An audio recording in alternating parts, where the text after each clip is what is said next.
যারা ব্রিটেনে শুধুমাত্র অর্থ দিয়ে আন্দোলন করেনি, বাংলাদেশে আর্থিক সহযোগিতা করেনি, যারা ব্রিটেনের রাজপথে আন্দোলন সংগ্রাম করেছে, যারা হাই কমিশন ঘেরাও করেছে, যারা 10 ডাউনিং স্ট্রিটে আন্দোলন করেছে, যারা ওয়েস্টমিনিস্টারে আন্দোলন করেছে, যারা ইউরোপিয়ান পার্লামেন্টের সামনে আন্দোলন করেছে, যারা আন্তর্জাতিক শক্তির কাছে হাসিনা সরকারের ফ্যাসিবাদের বিরুদ্ধে আওয়াজ তুলেছে, যৌক্তিকভাবে তাদের বক্তব্যগুলো তুলে ধরেছে, তাহলে তাদেরকে কেন জুলাই মুক্তিযুদ্ধের সংগ্রামী নেতা, সংগ্রামী কর্মী, সংগ্রামী যোদ্ধা হিসাবে স্বীকৃতি দেওয়া হবে না?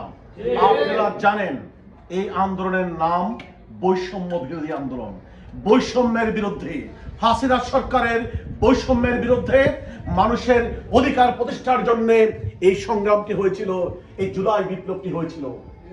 সেটি যদি সত্য হয় তাহলে আমরা দেখতে চাই প্রবাসীরা যারা শুধু অর্থ নয়, শুধু মেধা নয়, নিজেদের সকল শক্তি বিলিয়ে দিয়ে একটি সাকসেসফুল গণ অভ্যুত্থানের জন্য আন্দোলন করেছে, তাদেরকে ভোটাধিকার, রাজনৈতিক অধিকার, সংসদে প্রতিনিধিত্ব সহ সকল কিছুতে আমরা বৈষম্যহীনতার পরিচয় দেখতে চাই। আমরা প্রমাণ করতে চাই সত্যিকার অর্থে মুখে নয়, কাজে এবং বাস্তবে আমরা বৈষম্যের বিরুদ্ধে অবস্থান নিয়েছি। তার জন্য আমাদের সকলকে জুলাই মুক্তিযোদ্ধা স্বীকৃতি দিতে হবে, আমাদেরকে ভোটের স্বীকৃতি দিতে হবে। We all are first class citizens of Bangladesh.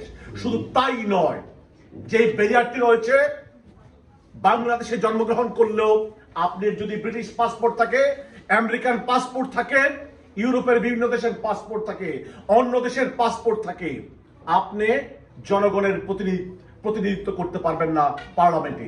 আমি মনে করি এটি একটি ক্লিয়ার বৈষম্য। আপনি কি একমত? ভোটাধিকার না দেওয়া একটি চরম গর্হিত মানবাধিকার লঙ্ঘন, শুধু বৈষম্য নয়। তেমনি আপনার বিদেশি পাসপোর্ট থাকলেও আপনি যেভাবে বাংলাদেশের জন্য আন্দোলন করেছেন, হাসিনার ফ্যাসিবাদের জন্য আন্দোলন করেছেন, এই বিপ্লবের সফলতার জন্য আন্দোলন করেছেন, শুধুমাত্র বিদেশি একটি পাসপোর্ট নেওয়ার কারণে আপনাকে জনগণের প্রতিনিধিত্ব করতে দেওয়া হবে না, পার্লামেন্টের প্রতিনিধিত্ব করতে দেওয়া হবে না। এটি একটি চরম বৈষম্য। যারা এই আন্দোলন করেছে তাদের প্রতি অশ্রদ্ধা। যদি প্রবাসে যারা আন্দোলন করেছে তাদের ভোটাধিকার, রাজনৈতিক অধিকার, সংসদে প্রতিনিধিত্ব করার অধিকার ফিরিয়ে না দেওয়া হয়, তাহলে আগামী দিনে বাংলাদেশে যখন আবারও স্বৈরাচার আসবে, আবার অন্ধকারাচ্ছন্ন ফ্যাসিবাদের যুগ আসবে, প্রবাসীরা আন্দোলন করতে দ্বিধাবোধ করবে যে এই বাংলাদেশ তো আমার স্বীকৃতি দেয়নি। এই কথাটি বাংলাদেশের যারা রাজনৈতিক নেতৃবৃন্দ রয়েছে তাদেরকে বুঝতে হবে, যারা সিভিল সোসাইটির মেম্বার রয়েছে তাদেরকে বুঝতে হবে।